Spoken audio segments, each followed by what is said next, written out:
अस्सलाम वालेकुम। Today our topic of discussion is organ system level. Organ system level एक basic सा topic है जो कि मैट्रिक और एफएससी के अंदर लॉन्ग क्वेश्चन के पॉइंट ऑफ व्यू से एक इंपॉर्टेंट टॉपिक है।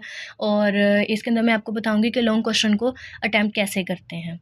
सबसे पहले है organ system level. Organ system level के अंदर ऑर्गन सिस्टम लेवल एक बेसिक सा सिस्टम होता है ह्यूमन बॉडी के अंदर। ये ह्यूमन बॉडी के अंदर, प्लांट्स के अंदर, एनिमल्स के अंदर, सब के अंदर जो ऑर्गन सिस्टम लेवल होता है ये डिफरेंट टाइप्स का होता है।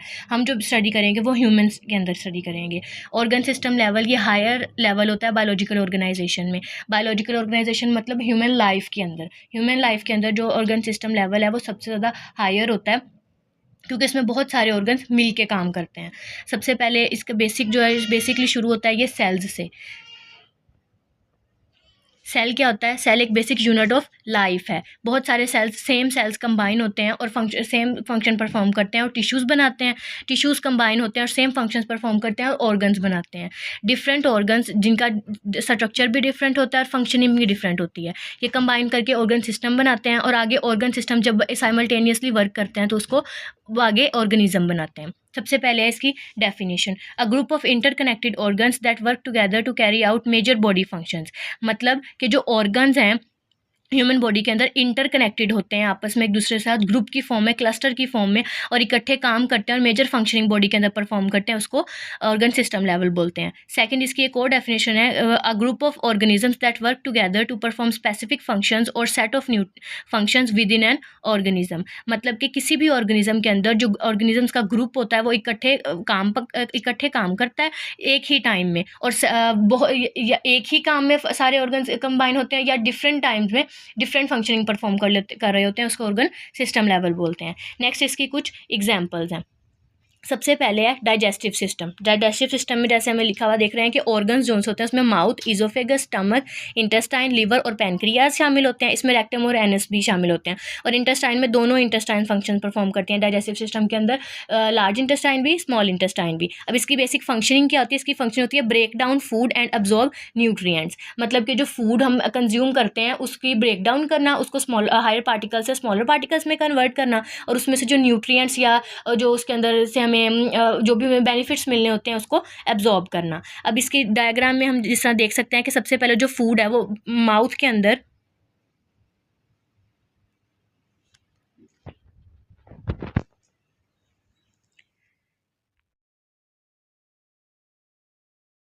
अब अगर हम डायग्राम के थ्रू देखें तो सबसे पहले माउथ में हम फूड को कंज्यूम करते हैं, और वो जो फूड के पार्टिकल्स होते हैं उनकी ब्रेक डाउन होती है माउथ में ही, और वो बोलस की फॉर्म में कन्वर्ट हो जाता है। टीथ की हेल्प से हम क्या करते हैं?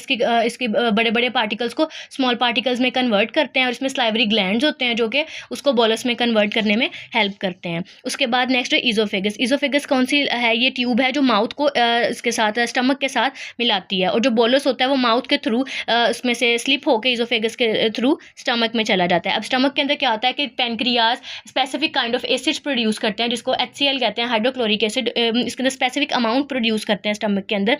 और क्या होता है कि उससे जो ऑलरेडी जो स्मॉल पार्टिकल्स होते हैं जो माउथ के थ्रू, हमारे ईजोफेगस के थ्रू माउथ में से हमें स्टमक में मिलते हैं, उनकी और ज़्यादा ब्रेक डाउन होती है, क्योंकि स्टमक के अंदर भी मूवमेंट होती है। और उसके बाद क्या होती है, वो स्मॉल इंटेस्टाइन में चल जाता है, स्मॉल इंटेस्टाइन से लार्ज इंटेस्टाइन में, वहाँ पे जो अब्जॉर्प्शन होती है डिफरेंट स्टेजेस के ऊपर, यहाँ पे जो न्यूट्रिएंट्स की अब्जॉर्प्शन होती है, और बाद में वो रेक्टम में चल जाता है। रेक्टम में थोड़ा टाइम स्टोर होता है, और उसके बाद जब उसकी ज़रूरत पेश आती है उसको निकालने की, तो एनएस के थ्रू वो रिलीज़ हो जाता है। ये सारा क्या है हमारे पास? Digestive system.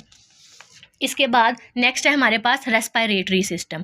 रेस्पायरेटरी सिस्टम में हमारे पास ऑर्गन्स जो से फंक्शन परफॉर्म करते हैं वो रहते हैं नोज, ट्रैकिया और लंग्स। लंग्स का बेसिक फंक्शन होता है, लंग्स नहीं काम करना होता है, जो एयर होती है उसको प्योरीफाई करने का। उसके बाद इसकी फंक्शनिंग क्या होती है? किसने ऑक्सीजन को, exchange of oxygen and carbon dioxide, मतलब ऑक्सीजन को कंज्यूम करना है और कार्बन डाइऑक्साइड को रिलीज करना है। अभी जो रेस्पायरेटरी सिस्टम होता है इसमें ह्यूमंस के साथ प्लांट्स जो होते हैं वो कनेक्टेड होते हैं। प्लांट्स ने ऑक्सीजन रिलीज करनी है ह्यूमंस के लिए, और ह्यूमंस ने कार्बन डाइऑक्साइड रिलीज करनी है प्लांट्स के लिए। तो इसमें जो ऑक्सीजन है जो प्लांट्स रिलीज करते हैं उसको ह्यूमंस कंज्यूम करते हैं, और जो ह्यूमंस कार्बन डाइऑक्साइड रिलीज करते हैं उसको प्लांट्स कंज्यूम करते हैं। तो इसके अंदर क्या होता है? एक्सचेंज ऑफ ऑक्सीजन और कार्बन डाइऑक्साइड होते हैं रेस्पिरेटरी सिस्टम में, प्लांट्स और ह्यूमंस के दरमियान। ह्यूमन एनिमल्स भी इसी में आ जाते हैं।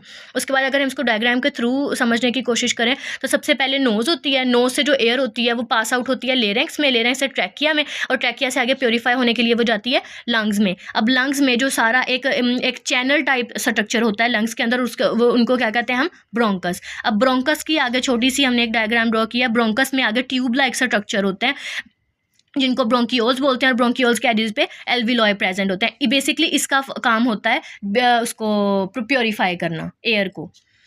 उसके बाद नेक्स्ट है सर्कुलेटरी सिस्टम। सर्कुलेटरी सिस्टम जैसे नाम से ही पता चल रहा है, सर्कुलेशन होना। सर्कुलेशन किसी भी चीज़ की हो सकती है ह्यूमन बॉडी के अंदर।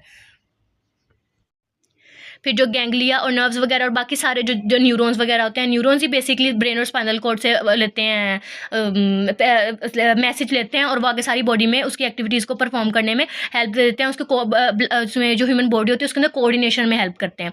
वही जो न्यूरॉन्स होते हैं उसके आगे सारे कलेक्टिवली पेरिफेरल नर्वस सिस्टम बनाते हैं। अब ये छोटी सी डायग्राम न्यूरॉन्स की भी बनाई है हमने। सबसे आउटर साइड पे जो अपेंडेजेस होते हैं इनको एक्सोन्स बोलते हैं, ये लोअर साइड होती है। यहाँ से आगे ये बाकी जो दूसरे न्यूरॉन के डेंड्राइट्स के साथ अटैच होता है। उसके बाद जो ये फिर आ जाता है, इसमें जो सारी एक होती है नोड्स के साथ इंटरकनेक्टेड होते हैं, ये सारे माइलिन शीथ होती है आउटर साइड पे, और दो जो होते हैं पार्ट्स होते हैं, ये दोनों जब कंबाइन होते हैं और जो सेंटर में जिस नोड के साथ कंबाइन होते हैं, ऊपर वाला और नीचे वाला, इसको नोड ऑफ रेनवियर बोलते हैं।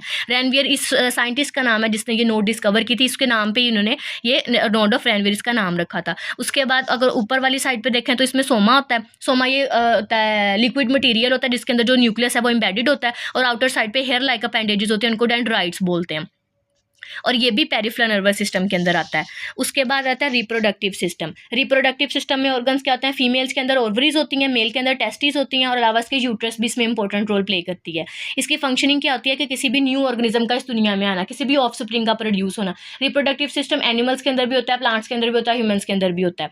ठीक है, इसके बाद नेक्स्ट और भी बहुत सारे ह्यूमन बॉडी के अंदर सिस्टम्स होते हैं, जिसमें एक्सक्रीटरी सिस्टम आ जाता है। एक्सक्रीटरी सिस्टम ये वाला सिस्टम होता है जिसके अंदर वेस्ट मटीरियल की एक्सक्रीशन होती है। ठीक है, उसके बाद इंटेग्यूमेंट्री सिस्टम आ जाता है। इंटेग्यूमेंट्री सिस्टम वो सिस्टम होता है जिसमें इंटेग्यूमेंट का मतलब क्या होता है, कवरिंग, किसी भी चीज़ की प्रोटेक्शन करना। जैसे ह्यूमन बॉडी के अंदर फ्लैश की जो प्रोटेक्शन है वो स्किन के थ्रू हो रही है, तो स्किन और या एपिडर्मल सेल्स हमारे पास इंटेग्यूमेंट के तौर पे एक्ट करते हैं। उसके बाद इम्यून सिस्टम है। इम्यून सिस्टम जिसके अंदर एंटीजन है, एंटीबॉडीज़ की प्रोडक्शन होती है ह्यूमन बॉडी के अंदर, और वो जो आउटर साइड पे कोई भी बैक्टीरियल, वायरल या फंगल इन्फेक्शन होती है उसके अगेंस्ट वो प्रोटेक्शन प्रोवाइड करती है ह्यूमन बॉडी को, तो इसको लिम्फेटिक सिस्टम भी बोलते हैं। फिर एंडोक्राइन सिस्टम है। एंडोक्राइन सिस्टम के अंदर बहुत सारे ग्लैंड्स वगैरह आ जाते हैं, जैसे पिट्यूटरी ग्लैंड्स होते हैं, या सलाइवरी ग्लैंड होते हैं, या सीबम ग्लैंड्स होते हैं स्किन के अंदर। तो ये सारे ग्लैंड सारे क्या जाते हैं, एंडोक्राइन सिस्टम के अंदर आ जाते हैं।